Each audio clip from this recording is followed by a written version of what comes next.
दोस्तों, आज के इस वीडियो में आपको बताने वाला हूँ कि आप जो एसबीआई क्लर्क का जो प्रीलिम्स का एग्ज़ाम होने वाला है, मैं उसके बारे में आप कैसे पेपर को हैंडल कर सकते हो, कैसे आप रीजनिंग, मैथ्स, इंग्लिश के सेक्शन कैसे उनको टैकल करना है, कैसे उसके आंसर ढूंढना है या फिर कौन से पहले क्वेश्चंस सॉल्व करना है जिससे आपके जो मार्क्स है वो अच्छे बनेंगे। मैं इसके बारे में आपको बताने वाला हूँ, जो मेरी क्या स्ट्रैटेजी रही थी पेपर सॉल्व करने की, जिससे मेरे जो प्रीलिम्स के मार्क्स है वो काफ़ी अच्छे थे, काफ़ी अच्छे मार्क्स मुझे मिलते थे। तो इसकी स्ट्रैटेजी मैं आपको बताने वाला हूँ जिससे आपके भी मार्क्स अच्छे आएंगे और आपको आप कॉन्फिडेंस फील करेंगे पेपर छुड़ाते समय भी।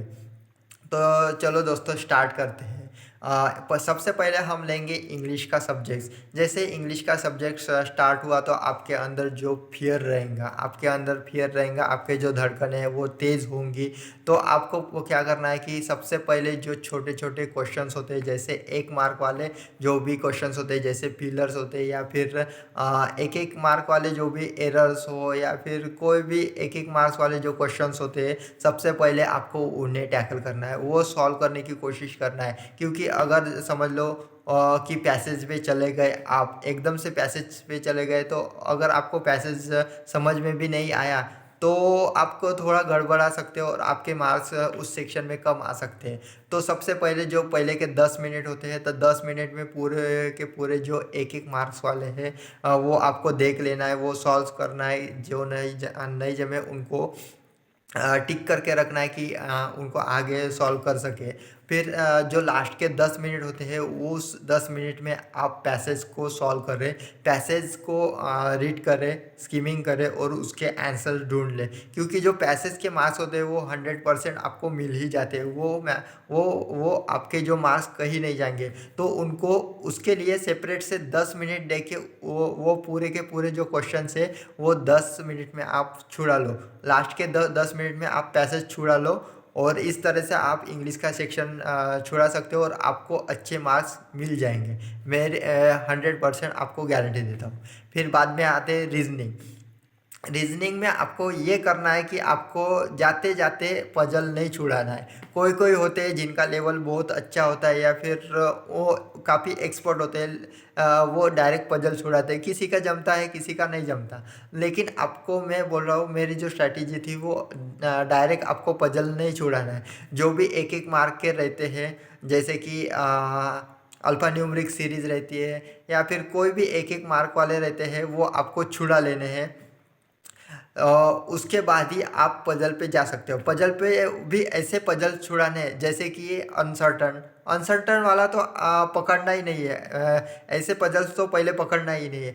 ऐसे पजल्स पकड़े जैसे आपको जमते हो, जैसे बॉक्स वाले या फिर मंथ्स वाले पकड़ सकते हो। ऐसे पजल्स पकड़े या फिर कोई भी पजल्स आपको जमते हो, वो पजल्स पहले पकड़े, जिससे आपका कॉन्फिडेंस बूस्ट हो जाएगा। वो एक एक मार्क्स वाले तो आप छुड़ा लिए, उससे आपको 5 से 7 मार्क्स तक आराम से मार्क्स मिल जाएंगे। उसके बाद अगर ऐसे पजल्स पकड़ोगे और आपके पजल्स बन गए तो आपका कॉन्फिडेंस और ज़्यादा बूस्ट हो जाएगा और आपको मार्क्स और ज़्यादा अच्छे आने की संभावना है। और आपको 100% बोलता हूँ कि आपको मार्क्स अच्छे से आ जाएंगे।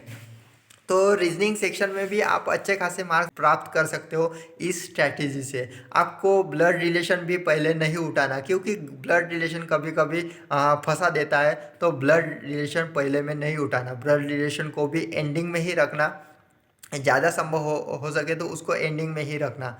तो इस तरह से रीजनिंग का करना है कि पहले आप सिलोलिज्म या फिर अल्फा न्यूमेरिकल हुआ, जो झुंड में आता है, मतलब उनमें 4-5 मार्क के एकदम आ ही जाते हैं। जैसे सिलोलिज्म हुआ, उसमें भी 4-5 मार्क वाले आ जाते हैं, तो उनको पहले सॉल्व करना है। जो एक एक मार्क वाले होते हैं उनको भी एंड में रख सकते हो, क्योंकि उनमें भी थोड़ा बहुत टाइम चला जाता है।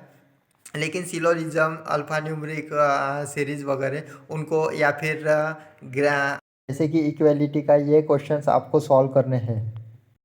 दैन ये कुछ क्वेश्चन होते हैं, उनको पहले सॉल्व करना है। फिर उसके बाद ही आपको पजल को हाथ हाथ लगाना है। उससे पहले पजल को हाथ नहीं लगाना है, क्योंकि आपका टाइम वेस्ट हो सकता है अगर कोई भी गलती से आपका पजल नहीं बने तो।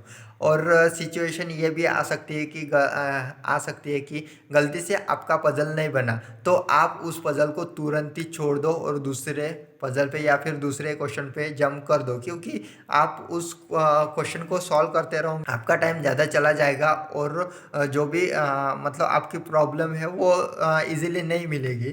तो मैं चाहूँगा कि वो नहीं जमा तो उसको छोड़ दो और दूसरे क्वेश्चन पे आप चले जाओ। फिर आते हैं मैथ्स की।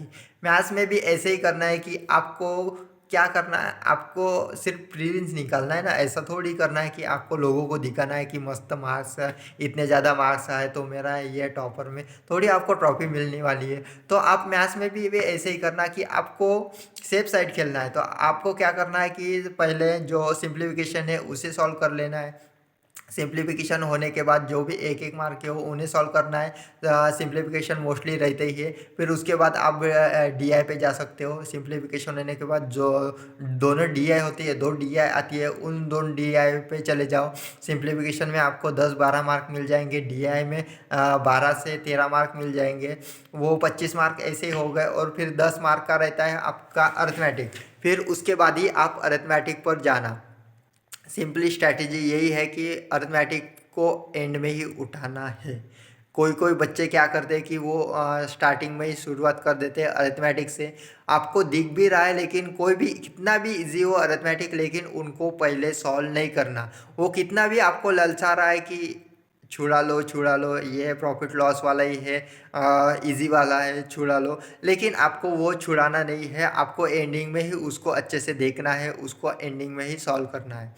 तो ये थी अपनी तीनों सब्जेक्ट की स्ट्रैटेजी। अगर आपको कोई प्रॉब्लम हो तो आप मुझे बेझिझक कमेंट्स में पूछ सकते हो, कुछ भी प्रॉब्लम या फिर कुछ भी क्वेरी, मैं आपको आंसर दे दूंगा, आपको जवाब दे दूंगा। थैंक यू दोस्तों।